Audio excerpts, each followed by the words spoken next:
Yeah, so maybe to give the viewers some context, depending when they're watching this, as of recent times, Boeing has been having a lot of issues, a lot of failures, a lot of recalls. Obviously, they had some whistleblowers coming out as well that were talking about some things internally that the team was aware of, but they were overlooking for different reasons. So they lost, I guess, a huge market share, a lot of public crisis management, and value of their stock went down.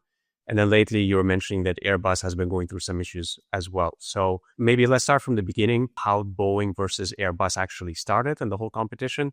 Can you maybe give us some insights on what happened in the history of the two companies and why you think it's good for business to be in such, let's say, neck-to-neck competition? I actually think the Boeing versus Airbus is a very interesting story to start with our journey of conversations. Is Boeing started first. They almost take a head start of like 10 years, 10, 15 years in the beginning, maybe 1960, if I'm not mistaken. And then they really owned the market, and then the Europeans, and hopefully they get some guts nowadays, to be honest, like they stopped doing that. They said, no, we're not going to leave the market to The Americans. To continue leading the whole aviation industry. I really miss that Europe, to be honest. Just for another conversation, like now when they see something that is not really working their side, let's put regulations to protect it, protect ourselves with customs instead of really like going. Anyway, that old Europe decided to create Airbus. So I think it was Lufthansa and of course like Airbus as a competition. There's France coming into the board, and they all decided to come together and create Airbus with the main aim to really compete with Boeing and not leave the Americans take the edge on a big industry like the aviation industry. And if you think about the aviation industry in the 1960s, this was like spaced for us now. Like this is where really we're going to be able to fly across the transatlantic easily. Right. And without layovers, direct flight in New York to Paris in 6.5 hours. Exactly. And then it's like, I got Titanic. Or we go with ships before that was the mainstream, or like flights where like this is not really the thing. It was really like I think a remarkable time to change the whole how we live our life now. It was happening this time, and Boeing and Airbus really driven that. One more significant thing of what we're living now is what Boeing and Airbus is doing. So anyway, without going into small technicalities of who started which flight first, wide space, long tail, small tail, Boeing, of course, like said, really, you're not gonna compete with me. Let's find a way to like do that. And then like Boeing started to really like attack the European market, do very nice ways of actually creating new planes and like trying to capture the market out of Airbus. Airbus started throwing some punches by creating new models. And then they ended up actually really becoming almost head to head in the market. Till one of the most significant moments I actually started to see about their history, when Airbus had a problem, Boeing stepped in to help. That's interesting. And when, why do you think that is? Exactly. And that's when I actually started to think about it. Actually, Boeing needed Airbus. And now if you step back and I reflect it in my business or any business, I need my competitor. I get to relax if I don't have a competition. I get to lose leverage or sometimes gain leverage. It depends with my supply chain. And let's talk about like creating the cover of the seats for Airbus. I either do it myself or I have a supplier to do it for me. And when the supplier for the seat covers of an aeroplane just do it if it's one player. And by nature, if I am creating a monopoly to myself, they are also becoming a monopoly on me and so on. They can raise the prices without any controls. Or I need to go and create myself another one or create another one because I want them to compete with each other. And it's just like a loop. What do you think, actually? So you're creating an economy of scale by having other competitors in the market. When we're discussing this topic, the first thing that came to mind is the story of Virgin. From Richard Branson's books where he describes. So I don't know how this relates to this topic, but in some way he wasn't competing in the airline industry with anybody. He took an existing industry. I remember he got a really good deal on a bunch of airplanes, I think starting with one airplane and some contract that was kind of a win-win in his favor. And he just took the whole entertainment let's say, add-on to the airline industry. And I think he didn't have any competition for years until the other airline companies started adding, the business class and first class and kind of more amenities and drinks and this and that. So what are your thoughts on that? Because I see that there's a lot of business proof or real world proof where when a certain company has a monopoly for a period of years, and if they have a vision and they know exactly what they want to do, they can really scale very fast, which then creates competitors, let's say the smaller fish, that start taking a bite out of their market share. So I'm not against having periods of monopoly for companies to really innovate. Like you got the Teslas, you got a lot of these examples. But then, of course, I think competition is going to be a natural byproduct in a capitalist society that encourages innovation and competition. But the point is, what you're saying is like, if I'm getting it right, you're saying when Virgin had an advantage with their entertainment and the classing and bringing hospitality into airplanes and making it more of an experience than just like a boring bus that you go with, that gave them an advantage. I would actually respond back to you immediately with Ryanair. They came with the exact opposite. Let me hang you from your head in the bus and give it to you for $5. The cheapest price possible. They also managed to create their niche. I think how I am thinking about it, actually, Alex, is that as a head start of an innovation to enter, you definitely get an advantage. But I think this advantage is now, of course, protected by patents and a lot of things and like business rules and regulations. Even the word monopoly itself doesn't exist now. In reality, like no one will allow people to have monopoly. People will allow companies to have monopoly on them. It's completely different things. I would say there would be a main duopoly, which is like in this case Boeing versus Airbus, and then some other people like visionaries and entrepreneurs like Richard Branson or the team. I would feel like there is another way here that we can do things, and they will come at the edges and monetize something. But I don't want to mix as well between operators and manufacturers as well of the aircrafts. Mix like in this case. But the manufacturers of the aircraft, Airbus and Boeing, they created this. They started creating big bang fights with each other. They kept each other on their toes. And then Virgin really, like if we talk about the operator side, they said, okay, we're going to start first by creating really that luxurious hospitality experience on the planes. And someone else came immediately and said, you know what? No, I don't care about that. I will make the cheapest possible way of transport. And have you seen the first seats of an Airbus? It's first class seats, you mean?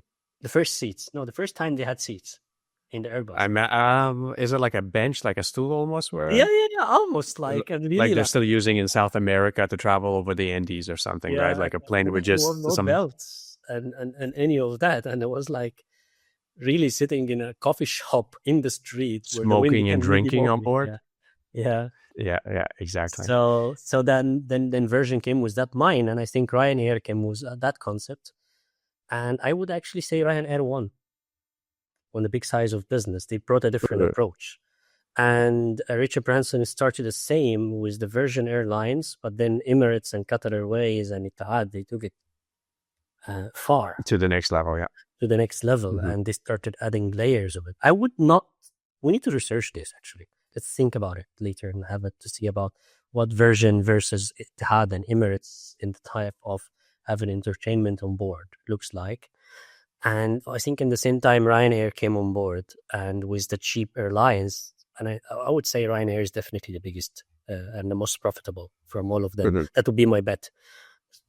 Customers still run for the cheapest. Like that's like something that we have to always keep in mind here.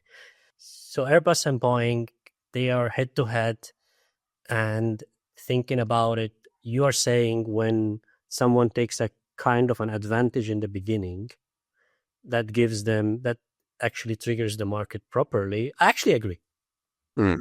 Taking an advantage in the, as long as it's not forced, to be honest.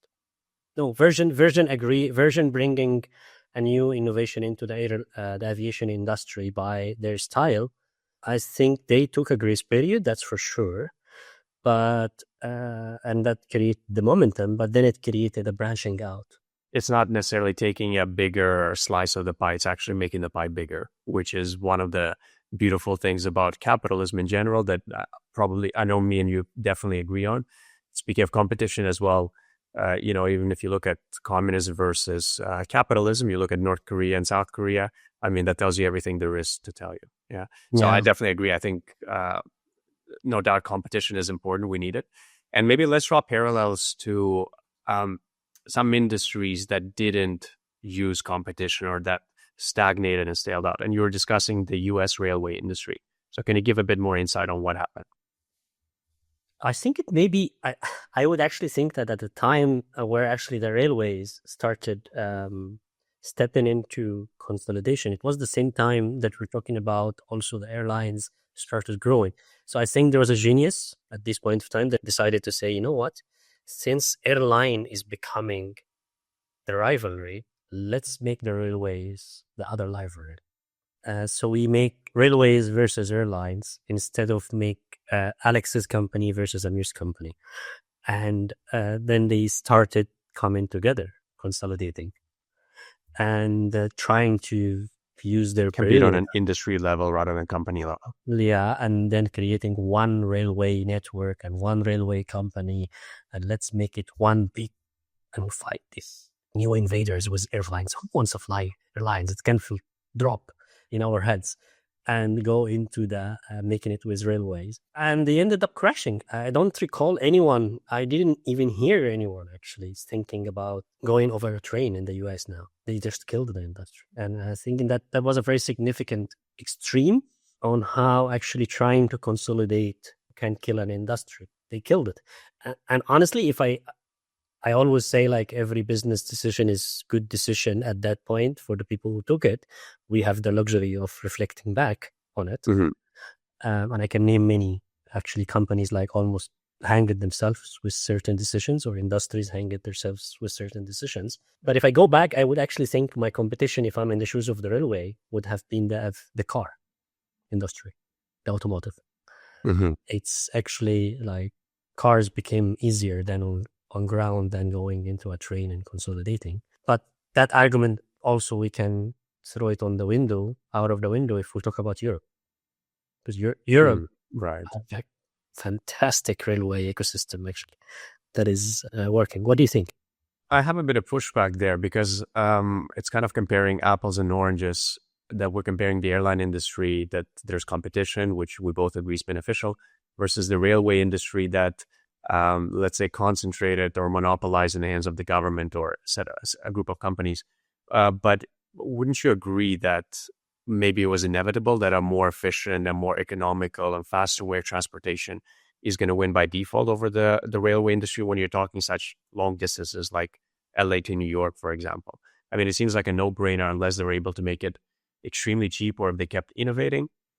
You could argue maybe people would still use the train, but I feel like it's the car taking away the job of a horse and buggy in a way. So I'm not sure if it's a fair comparison between the two. Between cars and railways? Between the railway system as a monopoly versus airline industry as a competition. The point is railways went to the extreme. They didn't even like aggregate operators. They also aggregate manufacturers. Mm-hmm. So, and if you think about it from different layers, the service providers and the manufacturing and operators and like the ecosystem supporting any industry, like railways went to the extreme. It became almost like an army in the 70s. Like we do everything in here. We build the train, we build the rail, we build the seat in the rail. We hire the person that does the coffee shop for you. We are the ones. We're gods of railways, and they died almost. So if they did have competition, do you think the railway industry in the US would really be able to compete with the airline industry? At least, like if you think about the East Coast trip, Boston, New York, it's like 5 hours by car, 45 minutes by plane. It's going to be 2 hours by train. I would do it. But now, right, I guess it's a no-brainer that everyone either takes the car or like to really like live in a good proximity to the airport, they take the plane. I hate planes anyway now because of the security stuff. not because of the planes. It's just too much. Going through the TSA. Yeah, it's too much. I have also a random check all the time. So It happens to me too. Yeah, like especially when I had a bigger beard. Yeah, no, man. When I give it to them, I scared it. It's fine. Like, so my random check is always like there is like 30 minutes at least the delay of everyone else. But what I'm trying to say is, no, I think railways would have gained the momentum with competition. Mhm. It's they would have innovated solutions, and that's the beauty of innovation, Alex. A definition of a problem is something that irritates you, right? Mhm. They decided that what irritates them is airlines, not each other. And they decided to create a competition against air. You cannot compete against airlines at this point of time. But if they have made a healthier competition with each other, they would have created more appealing services to the clients so they can go. Because by all means, the train station is next to my door. It's here. The airport has to be far. Mhm. It's different altogether. I guess if they also continued competing from the 70s, you could have had something like the Hyperloop or those bullet trains that they have in China and Japan now 20 years earlier, which would have created a different market for train users versus airplane users. Or trains like the Swiss trains. It's an experience. It's on. I'm Mhm. taking the train because I'm gonna enjoy my evening. Like, Yeah. have like Michelin star dinner and like watch the Alps next to us, and it's actually even a romantic honeymoon, not just a train trip. They innovated Mhm. in Europe on how to keep their industry alive in Mhm. that front, to be honest. I think that also brings us to the next point, which is kind of the outcomes, whether surprising or unsurprising, of this competition between Airbus and Boeing. So your, I guess, thoughts on that were that there's actually a lot of collaboration that came as a result. And I know you're giving some examples of that. So how do you think what were maybe some surprising results of this competition? I could see when actually there was the conversation about the Boeing 777 and the Mhm. A380, and the discussion about who would have longer contracts and more contracts on with the different operators to have this big plane operating. And you can write a book about this time actually, where Boeing and Airbus started to like playing games with each other in reality. Some people would say Mhm. it was almost borderline corporate espionage, and some people would say it was like very nice business maneuver. Like, I'll leave it to the virtue of the listeners, if we can call it this Mhm. way. But Boeing coming out and saying, yeah, we are expecting growth in our sales into the 777 and making it the biggest sale of the future, and it will grow the company 1, 2, 3, 4, da da da da da. And Airbus team panics and say, shit, like, we thought about the A380 first. Why is everyone buying from them? And then the A380 gets more enhancements and get stuff, and then Airbus continues to actually say we're going to put more investment on the A380 and we're going to start sending it. And then Airbus comes back and say, oops, last minute before the investors call, no, we're changing our plans. We're not going to go massive on 777. It's not Mhm. even going to grow. And then you watch the conversation when Boeing said this is not going to grow, people started canceling contracts on A380. And then Airbus crashed, but Airbus had already moved into the production of A380. Yeah, I see. And then when you look after that conversation, it's like, I don't know if Boeing felt guilty or what, but they came back and started helping Airbus by rebalancing contracts between them Mhm. to keep them alive. So yeah, there were deep throat conversations, deep throat competitions between them. Like sometimes like this story, I would say it's controversial story. And then like the American batteries will say, no, Boeing's never did unethical espionage here. And others will say like, it was like, no, they tricked the market in reality Mhm. and pushed the competition to do something. That was like, from my personal view, good for them, actually. Like, they did well. Yeah, it's a And I clever know, maneuver. yeah. And I think that healthy competition is what created this story for us. They know that Airbus is there. They know that Boeing is there. And to be honest, the experience on the A380 and the 777 is amazing. Now, like, what the hell? Like, it's a suite in the Emirates, and like with almost like showers and champagnes and Paintings full, on the walls. yeah, and like you're enjoying your journey over the Atlantic, like you are sitting in a nice restaurant by the Seine or the Rhine. So it's beautiful. So and that's thanks to this competition. Apparently, actually, Airbus gained edge later with the A380 here, and so again, I think back to your point, like the A380 with the 777 like era in conversation is a clear example that without these two are on the throat of each other, we wouldn't have that beautiful beast in the air now that we are all enjoying, to be honest. I still prefer the Airbus one. It's really nice. But, and what are your thoughts? I agree with you 100%. Personally, I'm not so picky between Airbus or Boeing. I look more at the airline, if it's Qatar Airways or Etihad or, one of those better ones. But I don't really pay attention to this. But for sure, after the news with Boeing crashing recently, having health and safety issues, I'm definitely a bit more hesitant to take a Boeing. Yeah. But maybe that's a kind of recency bias from seeing that in the news recently. So normally, I don't really care so much. Do you think Airbus magnified it? I'm not sure. Probably they did. I'm sure spending some money on publicity would probably go a long way to kind of tarnish their reputation further. Okay, I'm going to give you another cross here. Actually, I think SpaceX magnified it. Not even Airbus. Okay, interesting. And so Boeing and Airbus actually lately decided to do some aerospace.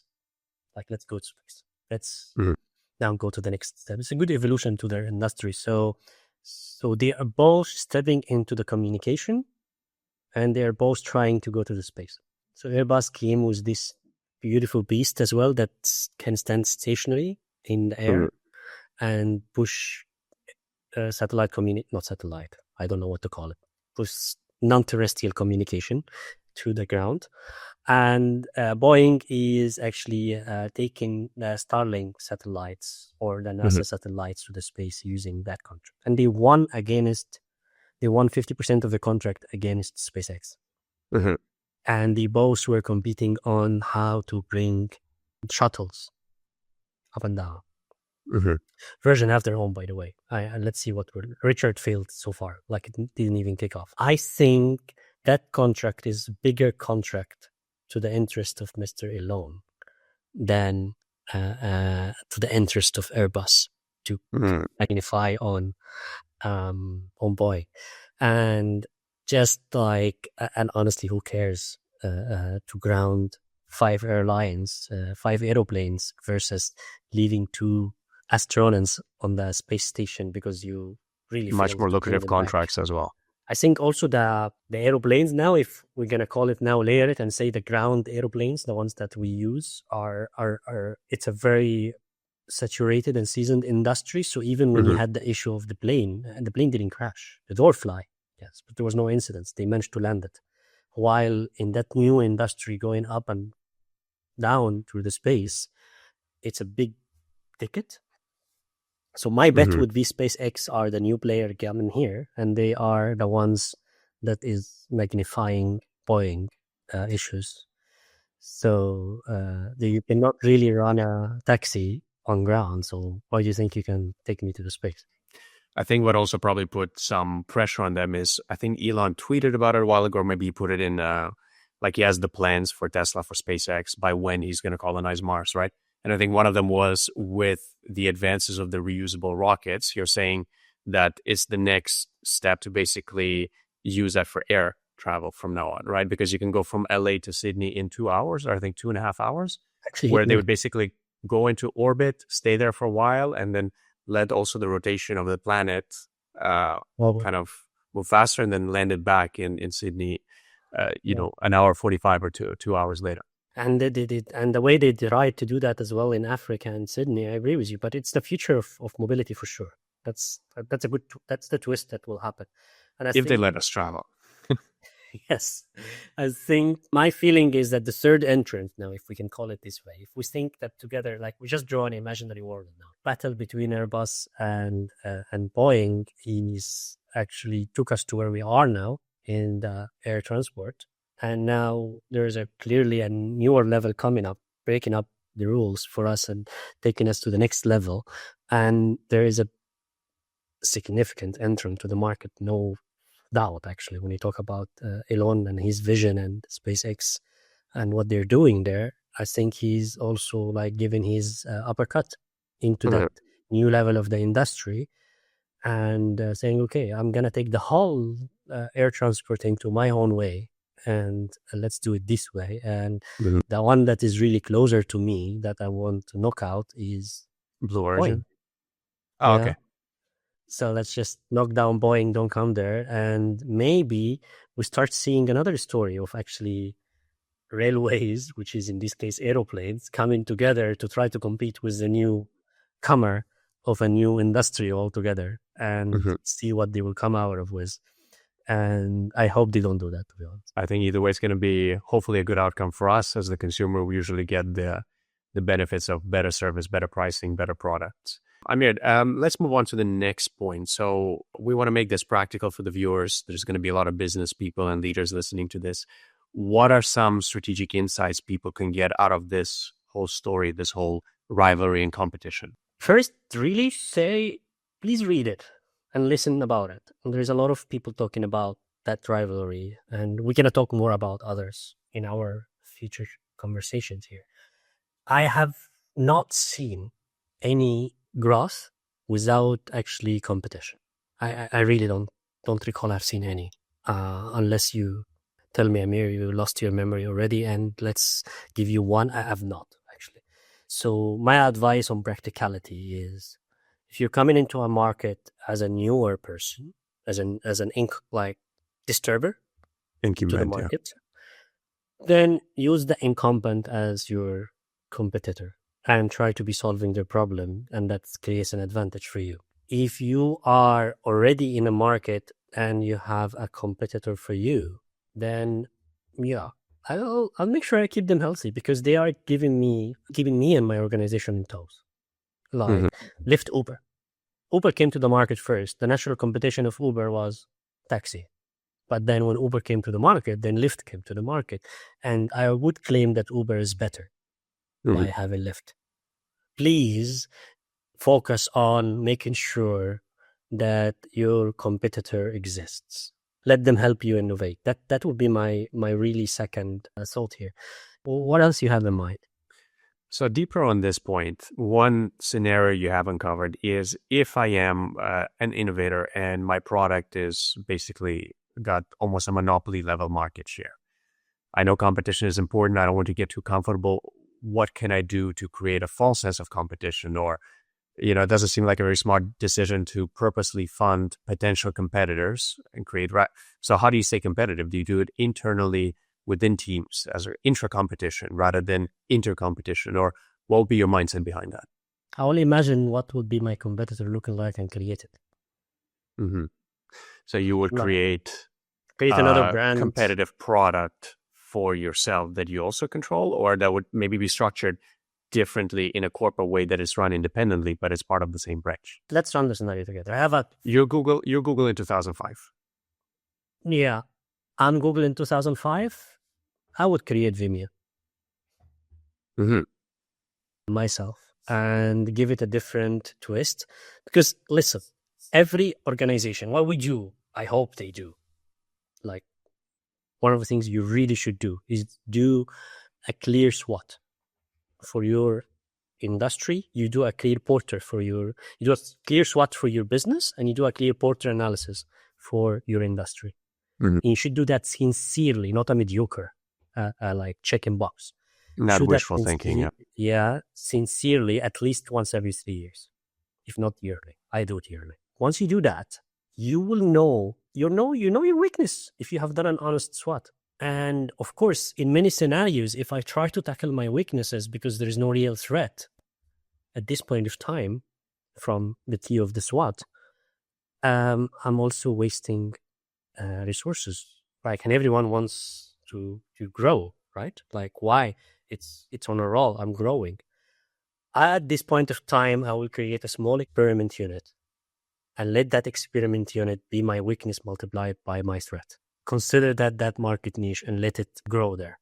Because at some point of time, somewhere, there's someone sitting in a garage doing that. Mm-hmm. It is, he's already, he or she or them sitting together, finding how to tackle that problem that you are not tackling now because you don't see it as an imminent threat. I would create an immediate experiment unit, innovation hub, whatever. I will start creating that as a standalone entity or a standalone department, and then you let it grow as our standalone business unit, and then let it grow and spin it off if it grows. But worst case scenario, you know that it will not work. So it's not really that. But Not to let be it try it by Mhm. heart. Yeah, not to be an Elon fanboy, but I do admire a lot of the stuff that he does. I guess that's kind of similar to what he did with Tesla, that the only one of the few ways he could really be competitive is creating things at scale, producing 100% of the parts, I guess, creating his own supply chain. And they realized that how they could be competitive is if they, of course, bring everything in-house, but they're lacking the production aspect, right? So they almost created the separate entity for whether it's Berlin Gigafactory or whether it is the robotics in manufacturing, all of this kind of stuff. It almost started internally as, building one part of the chassis, or for SpaceX, building the engines internally rather than buying them from Russia originally, right? Same, you have the AI team within Tesla that he said many times in speeches and conferences that as a standalone company, it'd be worth a lot than a lot of the other AI companies in the space if Tesla and their AI team was to split. I guess he's kind of doing this. He's bootstrapping little experimental things or little building teams and often companies around the weaknesses in his existing companies that all kind of complement each other. Would you say this is the way of the entrepreneur going forward, or how do you see that? I actually have to say something about Elon here. Elon is a colonialist at the end. His mind is about, that's how he operates. He wants to create multi-terrestrial living. He wants to colonize Mars. He has, he's an amazing business leader and maybe hopefully world leader. Looks like he's going to lead the whole world now as well. And he has a vision and everything, and it's working for him. But his mindset is colonization. I'm sure if we have this conversation, Elon, if you're hearing us, please come and talk with us here. I don't think he will be a big fan of competition, actually. I think Elon will be the exact opposite of competition. Mm-hmm. He's just like, you know what? I do it myself. I build it myself. I create my whole world and I do things on my own. And it's working for him. And don't get me wrong, I'm not saying competition is the only way to make it work. I'm saying a clear competitor gives a better result. So I actually don't think Elon will be encouraging any competitions. So his mindset is very interesting. And I think if you monitor what he's doing, he's putting everything in his value chain inside his ecosystem and creating it as its own business unit. So with the word about AI, and this is how he does everything in reality. So if I want a battery, I create the battery and make it a business unit and let it earn its own money. If I think if he wants a coffee, he will find a way to bring it into the ecosystem of the Tesla, SpaceX, and create a coffee company. Hopefully new cell phones. So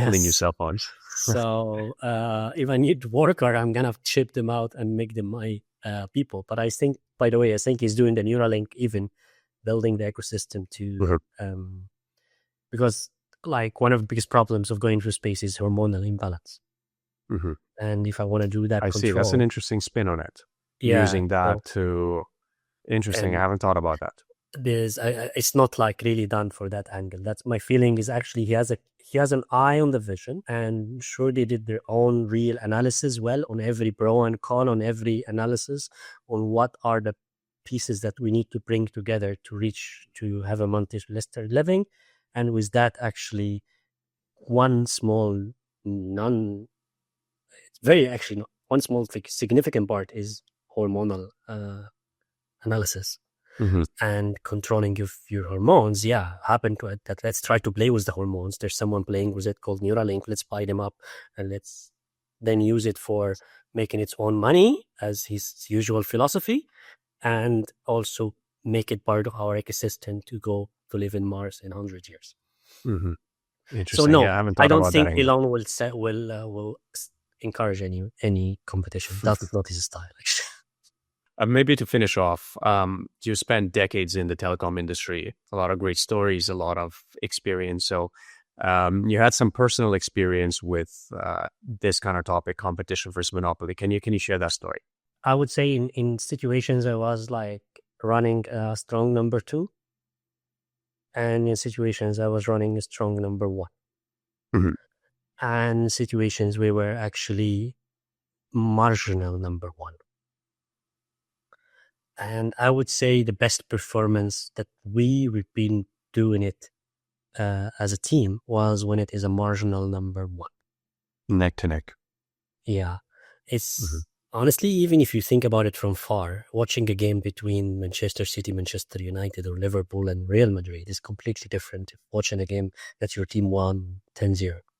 So it's nice, but cool. But not really on my adrenaline level here. Yeah. I think when we were marginal number 1 or marginal number 2, that's where we got the best. But we should elaborate more on that, because when you are a marginal number 1, you need to adopt certain tactics. And when you are a marginal number 2, you need to adopt certain tactics.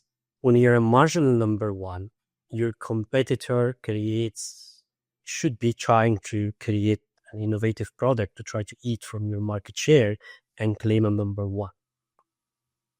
Mm-hmm. So in that scenario, first, in many scenarios, we let them do it, to be honest. Go. And then we create a new even KPI. And assuming you're measuring the success by revenue leadership, then I'll say they are the subscriber leadership. They have more subscribers than us. In my case, I don't care. I don't want to mention brands. I don't care if you have 10 million customers if they are not paying. Let me have a 5 million customer that they are paying.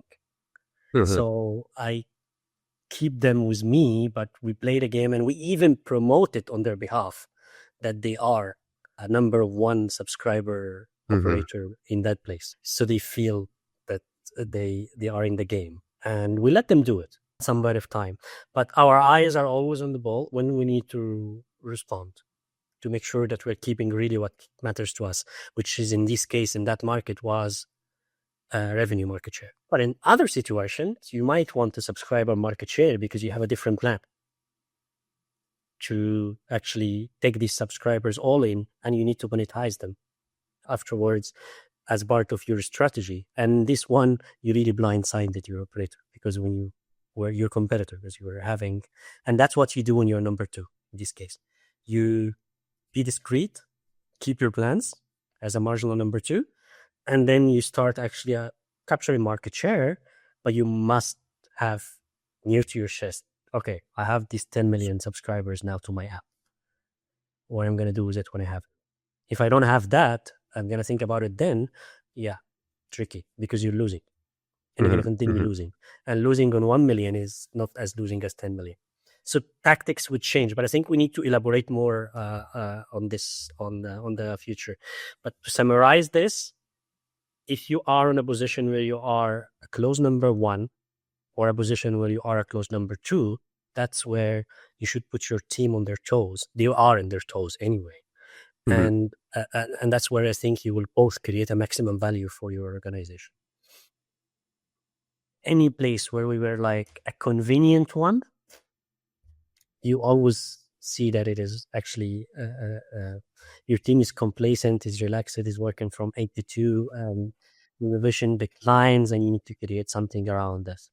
Be very aware of that situation. Actually, it's a strong. I've seen it in a couple of the markets where we operated in, and it normally really ends badly.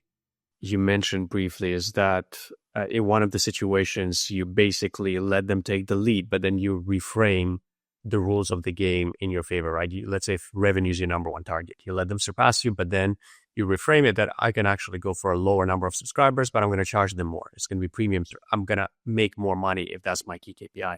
I had a couple companies I was a partner in, a couple products I released, like some, not massive scale, but some SaaS products and so on.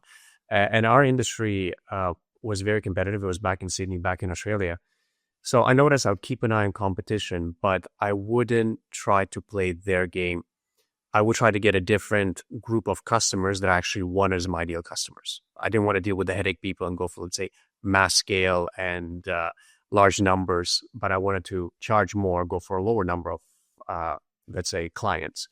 And then whenever I saw that maybe there's a new entrant in the market, I would try to create a new game where I actually create a software product, which was the first in our space, in our area. Then after a while, I see that other ones started copying the same thing, right? Then I focus more on YouTube, where I actually would create a bigger audience rather than necessarily improving my product. Because we're bootstrapping, that we couldn't throw hundreds of thousands of dollars at the product. It was everything was reinvested. But I noticed by building the audience, it had the benefit of bringing more customers and more people to the product, even if it wasn't the best product in the market, admittedly so. And then eventually when that got too competitive, I just started playing a completely different game or different industry, or took a smaller role in that industry and focused on something else that was maybe more lucrative for me in the moment. So I don't know. It's is that the scale of the companies we're dealing with? Like you're talking about big corporations, or can that be scaled down to smaller companies, or what are your thoughts on that? Okay, let's put it this way. I would not let my competitor dictate the rules of me. That's also not right. You fail eventually. Mm-hmm. So, and my apologies if I had it made seem that we changed the rules. No, we let them feel they want. We had our rules, mm-hmm. But I could notice, and I think that the one question that we need to all ask is like, no, how did I know that they are after the subscribers? Or how did we know that they're after subscribers? We analyzed them. Mm-hmm. In details. We tried to analyze, build the pattern of the moves they're doing. And then we mm-hmm. said, okay, looks like they're really after subscribers in this area. And honestly, it doesn't matter to me. At this case, I don't want to go with subscribers in this area. It's not my interest, mm-hmm. Yeah. Actually. But here, they are seeing something I'm not seeing. Now, you, as a team on this company, you need to look first and understand, okay, what are they looking for there? Worst thing to do is that you assume your competitor is stupid. Don't do that. Very, very important. What are they doing there? They are going into this area. They want to gain market share in this area. They have a game plan. We try to understand it. Now we understand it. If we understand it, we decide we need to counterattack or let them gain a win. In this case, let them gain a win. We even celebrated for them. Right? Maybe we are seeing another game plan. And what, by us doing that, I think we also confuse them. If you manage to force the competitor to also play the game of trying to understand your game plan, and you confuse him, he didn't expect me to be silent. He expected a counter response in mm-hmm. this area. And if I didn't respond in this area, then what am I seeing? He's not seeing. You really confused him.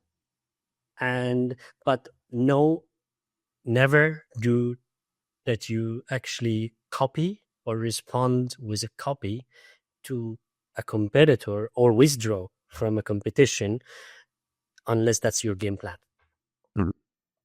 And if you do that, just think about it. Okay, we're not going to attack this place. We'll let the subscribers grow for our competitor in this area. Next month, oops, that was wrong. Let's do something else. Let's attack again. Who won here? Who's looking like hesitant in front of the customer? So I come today and say, more subscribers. Yeah. No, it doesn't work. You take a pause anyway when your competitor doesn't move. That's the beauty of a competitor. He's teaching you about the market from a different angle. Mm-hmm. Learn it.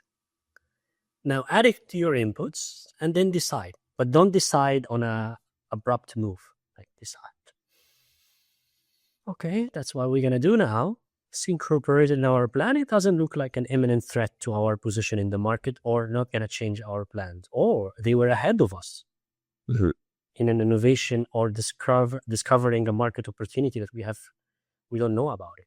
Shall we roll our sleeves and go there or not? Maybe you roll our sleeves and go there, you die in the swamp because you're not ready. So they are ready. They have been planning it. Good for them. But now, if you think that what they're doing is not really fitting into your plan and your plan is solid and is going there, give them the win. Let them enjoy it. Celebrate a little. Yes. And enjoy that. But don't keep changing your game plan based on your market response. It's a tactic if that's your strategy. I'll copy with pride, number one. Done. That's it. That's how I'm going to do it. Many companies does that. My plan is what Apple is doing, I'm doing in a half price. That's it. I'm waiting for Apple. I'm watching them. I'm a big fan. That's it. They do that, I'll do it on half price. They do that, I do it on half price. That's my strategy. Fine. That's good. If you know what you do, if that's your strategy. Make sense? Yeah, 100%. Well, I think we're on the same page. Maybe to summarize about competition, I agree with you. You need it. I think there's a lot of nuance in terms of strategies, like you said, what to do when you're number one, number two, one industry versus another industry. So definitely we'll continue with this topic. And is there anything else you want to add, or is there anything else you want to share before we wrap it up? I just enjoyed our conversation today. I think we're going to have more of that. And like, to be honest, when we're talking, I have like Burger King and McDonald's came to my mind on a very funny story they did together in UK. We'll tell you that later next time. Also, there was a very interesting model that Coca-Cola and Pepsi are doing. They are rested together and making the bottlers compete for them. That's a very interesting model as well. They are flying there. And of course, like the competitions of the industries versus each other. Sometimes we used to say our worst competitor as a mobile operator is Heineken. How so? Because when you're drinking, you're not talking on phone. So, and I want you to talk on phone. So let's try to run a campaign against beer. And people were like, nuts? What are you doing there? Like, and again, like, it's simply because then I define the market as the time. How much time you are spending on the phone, that's more revenue for me. If you are having fun time with your colleagues on a Heineken, then actually no. I want you to stop that. It's unhealthy. It's healthier to use TikTok, please. And then we play that game. Definitely. But there's a lot of my head. I think I'm looking forward for our journey together, Alex. And definitely we'll have a lot of those more comparisons in the upcoming episodes. Yes. Thank you very much, man. All right. Thanks, Amir. And see you in the next one. Enjoy your sun. Take care. Bye-bye. Cheers, buddy.